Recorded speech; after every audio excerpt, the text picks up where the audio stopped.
Makmak, inayos ko na yung mga magiging latag at plano ko para sa'yo sa taon nito. Ha?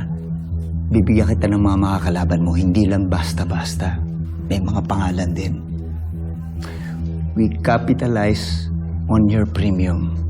Sabi mo, Makmak, ang boksingero ng masa. At dahil doon, lahat ng laban mo worth it. Okay?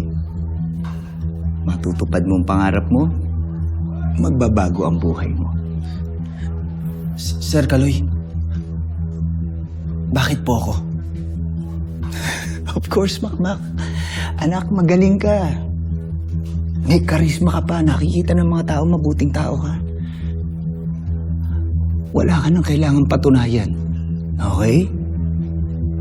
You will be an asset to my state. Kahit nakalaban ko na si Lance? Yeah. Huwag mo isipin si Lance, anak.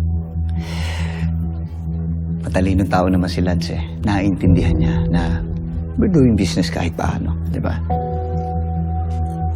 So, ibig sabihin yan, okay to kay Lance? Walang problema si Lance. Huwag mo na siyang problemahin, okay? Going back, bibigyan kita ng monthly allowance at sisiguraduhin ko sa mga susunod mong fights. Kaya doon kakikita ng hundreds of thousands.